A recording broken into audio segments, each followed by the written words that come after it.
Alors Guillaume, tu étais donc hier au comité syndical du SIDEM avec un gros point à l'ordre du jour, le ROB. Est-ce que ce rapport d'orientation budgétaire a pris toute la place ou bien est-ce qu'il y avait aussi d'autres sujets importants ? Quasiment, il a quasiment pris toute la place.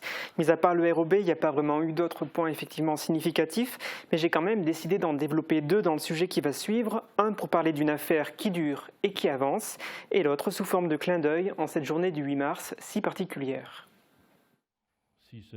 La vente de la forêt du Gensbach devrait enfin avoir lieu.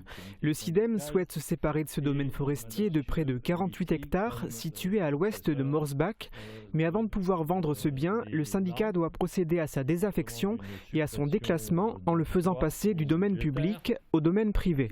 Les membres du conseil syndical ont donné leur accord à l'unanimité pour que ces changements soient effectués. Aujourd'hui, nous sommes le 8 mars et c'est la journée internationale des droits des femmes. L'occasion de s'intéresser à la répartition hommes-femmes au sein du SIDEM. Un rapport obligatoire a été présenté hier soir. Il indique notamment, sans grande surprise, qu'il y a beaucoup plus d'hommes que de femmes au sein du personnel du syndicat. Elles ne représentent en effet que 27% des effectifs.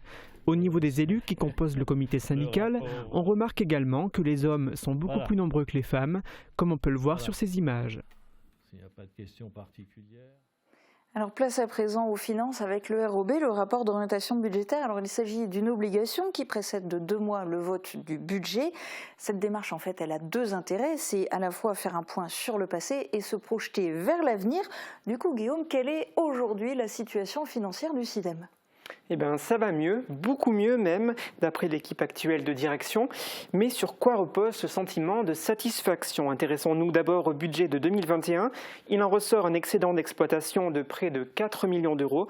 Une donnée qu'il est néanmoins nécessaire de pondérer en raison du résultat reporté. Il était de moins 15 500 000 euros en 2020.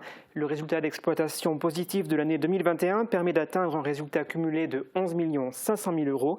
15,5 moins 4 étant en effet égal à 11,5. Concernant le budget d'investissement, il est excédentaire en 2021 de près de 13 400 000 euros. Cela est dû aux emprunts de 13,5 millions d'euros destinés à rembourser les dettes que le SIDEM devait à ses fournisseurs. Et alors en 2022, à combien va s'élever le budget d'investissement du SIDEM ? Il devrait être équilibré à hauteur de 10 800 000 euros, mais en fait, la majorité de cette somme servira à poursuivre le remboursement de la dette du SIDEM à hauteur de près de 6 millions d'euros en 2022. C'est là le gros point noir du SIDEM, cette dette qui diminue, mais qui s'élève à un montant quand même astronomique de près de 74 millions d'euros. Il s'agit là d'un héritage des années passées que le syndicat a prévu de rembourser jusqu'en 2054 et qui va peser fortement sur les capacités d'investissement du syndicat jusqu'en 2035. Ensuite, les annuités devraient nettement baisser. Alors tu viens de le dire, ça veut dire que ce budget d'investissement va être fortement impacté par la dette. Malgré tout, en termes d'investissement, est-ce qu'il va quand même y avoir des choses concrètes, du dur de l'investissement en 2022 ? Oui, le syndicat des déchets ménagers de Moselle-Est a l'intention d'améliorer son centre de méthanisation Métavalor, situé à Morsbach, en faisant installer une unité de filtration membranaire et de stérilisation des digestats liquides. Un investissement d'un montant d'environ 2 500 000 euros qui devrait permettre de réaliser entre 700 et 750 000 euros d'économies par an. Pas mal. Est-ce que le SIDEM a aussi fait état d'autres points qui pourraient permettre de réaliser des économies comme ça ?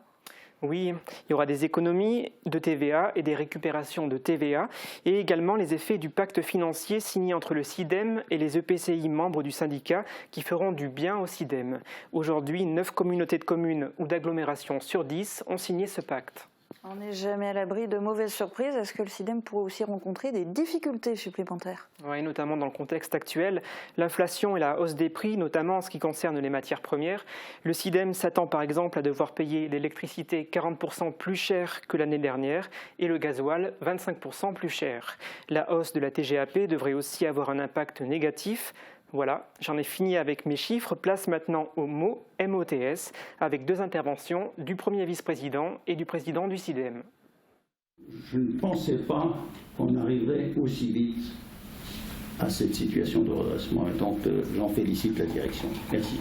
Tout n'est pas gagné, mais nous avons fait un bon bout de chemin ensemble en direction de la sortie du tunnel, comme nous l'avions prévu d'ailleurs.